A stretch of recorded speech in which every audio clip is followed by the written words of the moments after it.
दिन भर की बड़ी खबरों में आपका स्वागत है। मैं हूं आपके साथ सुनीता तिवारी। आज के इस बुलेटिन में हम बात करेंगे बिहार की 75 लाख महिलाओं को 10-10 हजार रुपए मिले। प्रधानमंत्री मोदी ने वर्चुअली मुख्यमंत्री महिला रोजगार योजना की शुरुआत की। राज्य की 22% महिला वोटर्स को हुआ फायदा। फिर बात करेंगे आखिरी बार रनवे पर उतरा MiG-21। रक्षा मंत्री राजनाथ सिंह बोले हर मिशन में सेना को दी मजबूती। और बुलेटिन के आखिर में बात होगी नई पार्टी ब्लैक बोर्ड निशान। तेज प्रताप यादव की पार्टी के पोस्टर से लालू राबड़ी गायब, बोले सब कुछ बदल देंगे। लेकिन दिन भर की बड़ी खबरों से पहले एक नजर आज की सुर्खियों पर। बिहार की 75 लाख महिलाओं को बड़ी सौगात। सभी के खाते में प्रधानमंत्री मोदी ने भेजे 10-10 हजार रुपए। पूर्व प्रधानमंत्री मनमोहन सिंह की जयंती पर प्रधानमंत्री मोदी, मल्लिकार्जुन खड़गे और राहुल गांधी ने दी श्रद्धांजलि।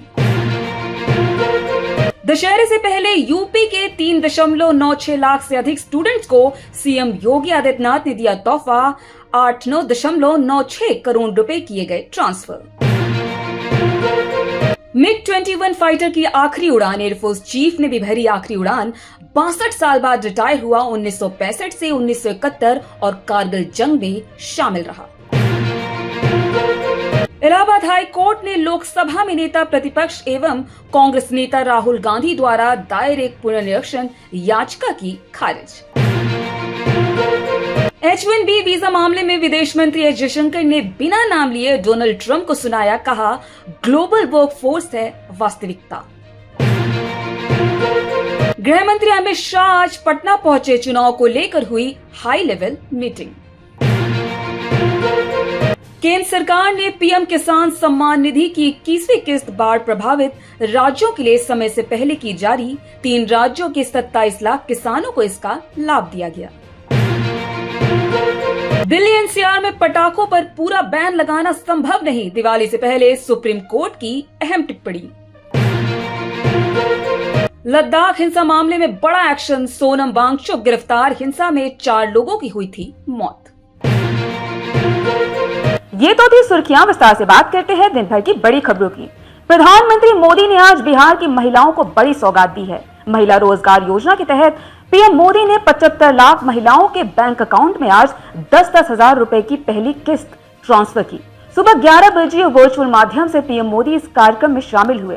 सीएम नीतीश कुमार भी इस कार्यक्रम में वर्चुअली जुड़े।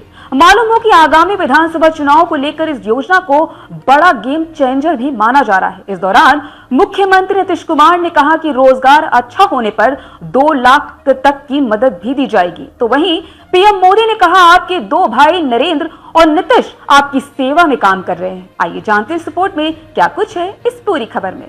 बता दें कि इस दौरान मुख्यमंत्री नीतीश कुमार ने महिलाओं को संबोधित करते हुए कहा कि पीएम मोदी का स्वागत करता हूं। 75 लाख महिलाओं को योजनाओं की राशि भेजी गई। जिनका रोजगार अच्छा चलेगा उन्हें 2 लाख रुपए दिए जाएंगे। 3 अक्टूबर को फिर महिलाओं के खाते में पैसे भेजे जाएंगे। शुरू से ही हमने महिलाओं की उन्नति के लिए ध्यान दिया। बिहार में पहले इस सरकार ने कोई काम नहीं किया। 24 नवंबर 2005 से जब से एनडीए की सरकार बनी हम काम में लगे हैं। अब बिहार में कानून का राज है। हमने शुरू से महिला सशक्तिकरण पर जोर दिया। सीएम नीतीश ने आगे कहा कि सामाजिक रूप से महिलाएं सशक्त होंगी। पीएम मोदी बिहार के लिए बहुत अच्छा किए हैं। बिहार में मखाना बोर्ड की स्थापना की गई। महिलाओं के लिए बहुत अच्छा काम कर रहे हैं। पीएम मोदी का भरपूर सहयोग मिल रहा है। बता दें कि बिहार में परिवारवाद पर नीतीश कुमार ने राजद पर निशाना साधते हुए कहा कि परिवार नहीं बिहार के लिए काम करते हैं। पीएम मोदी ने कहा नवरात्रि के इस पावन पर्व में आप सबका आशीर्वाद हम सब के लिए एक बहुत बड़ी शक्ति है। मैं आज आपका हृदय से आभार व्यक्त करता हूं और आज से मुख्यमंत्री महिला रोजगार योजना शुरू की जा रही है। इस योजना से अब तक 75 लाख बहनें जुड़ चुकी हैं और अब एक साथ इन बहनों के खाते में 10-10 हजार रुपए भेजे गए हैं। जब कोई नारी शक्ति रोजगार करती है तो उनके सपनों को नए पंख लग जाते हैं। नए खातों को मोबाइल और आधार से न जोड़ा होता तो क्या सीधे इतने पैसे आपके बैंक खाते में भेजे जा सकते थे? पहले पंचायत से पार्लियामेंट पर राज करने वाले प्रधानमंत्री कहते थे कि भेजे गए पैसों में से सिर्फ 15 पैसे पहुंचते हैं, बाकी 85% लूटा जाता है। पीएम मोदी ने आगे कहा, एक भाई को खुशी तब मिलती है जब एक बहन स्वस्थ हो, बहन खुशहाल हो, बहन का परिवार आर्थिक रूप से मजबूत हो। इसके लिए वह भाई जो बन पड़ता है वह करता है। आज आपके दो भाई नरेंद्र मोदी और नीतीश कुमार मिलकर आपकी सेवा, समृद्धि और आपका स्वाभिमान के लिए लगातार काम कर रहे हैं। आज का यह कार्यक्रम इसी का उदाहरण है। भारतीय वायुसेना का सबसे घातक फाइटर जेट MiG-21 शुक्रवार 26 सितंबर यानी आज रिटायर हो गया। इस एयरक्राफ्ट को चंडीगढ़ एयरबेस से आखिरी विदाई दी गई। रक्षा मंत्री राजनाथ सिंह MiG-21 के फेयरवेल में शामिल हुए। उन्होंने इस दौरान कहा कि MiG-21 ने 1971 से लेकर ऑपरेशन सिंदूर तक हर मिशन में भारतीय सेना को मजबूती दी।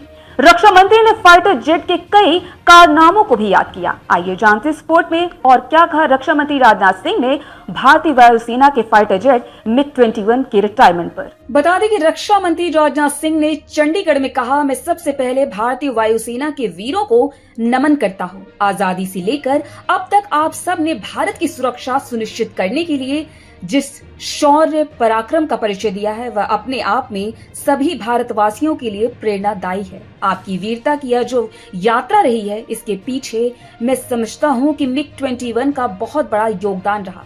उन्होंने कहा, जब हम MiG-21 को इसकी ऑपरेशनल जर्नी से विदाई दे रहे हैं तो मुझे लगता है हम एक ऐसे अध्याय को विदा करने जा रहे हैं जो न केवल भारतीय वायुसेना के इतिहास में बल्कि हमारी पूरी सैन्य उड़्यन की जर्नी में गोल्डन लेटर से लिखा जाएगा। राजनाथ सिंह ने आगे कहा, MiG-21 कई मिशन में शामिल रहा। 1971 से लेकर ऑपरेशन सिंदूर तक हर मिशन में मिग ने भारतीय सेना को मजबूती दी है। 1971 में जब मिग ने ढाका के गवर्नर हाउस पर हमला किया तो उस युद्ध की दिशा ही बदल गई थी। उन्होंने आगे कहा, यह मौका राष्ट्रीय गौरव और सामूहिक सफलता का भी है। हमारा प्राचीन कल्चर हमें बताता है कि निर्जीव वस्तुओं में भी ईश्वर का वास होता है और हमारा यही दृष्टिकोण है। हम लोग पत्थर को भी पूजते हैं। हम लोग कुछ दिनों में दशहरे में शस्त्र की पूजा करेंगे। यह हमारी सारे उपकरण के प्रति कृतज्ञता को दिखाता है जो हमें सुरक्षा देते हैं, जिसका हमारे जीवन में कुछ भी योगदान है उसको सम्मान देना चाहिए। फिर MiG-21 तो हमारी शक्ति का सिंबल रहा है, इसको सम्मान मिलना ही चाहिए।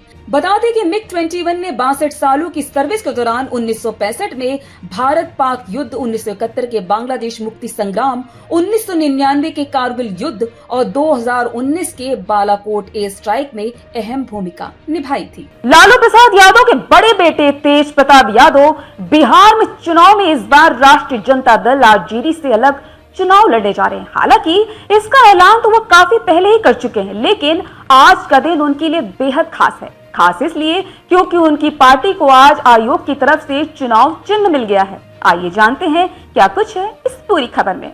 बता दें कि इस साल अगस्त में उनकी पार्टी जनशक्ति जनता दल को मान्यता मिली थी। यानी लंबे समय से अपने बयानों और अलग रुख की वजह से चर्चा में रहने वाले तेज प्रताप ने अब राजनीति में स्वतंत्र रास्ता चुन लिया है। तेज प्रताप ने कहा कि उनकी पार्टी जनता की असली आवाज बनेगी और युवाओं, किसानों व गरीबों के हक के लिए लड़ेगी। इस चुनाव तेज प्रताप यादव ब्लैक बोर्ड के निशान पर चुनाव लड़ेंगे। इसे लेकर उन्होंने एक सोशल मीडिया पोस्ट भी किया है। इस पोस्ट में उन्होंने अपनी पार्टी का निशान साझा किया। तेज प्रताप यादव ने इस पोस्ट में लिखा है कि हम लोग बिहार के संपूर्ण विकास के लिए पूर्ण रूप से समर्पित और तत्पर हैं। हमारा मकसद बिहार में संपूर्ण बदलाव पर एक नई व्यवस्था का नव निर्माण करना है। हम लोग बिहार के संपूर्ण विकास के लिए लंबी लड़ाई लड़ने को तैयार हैं।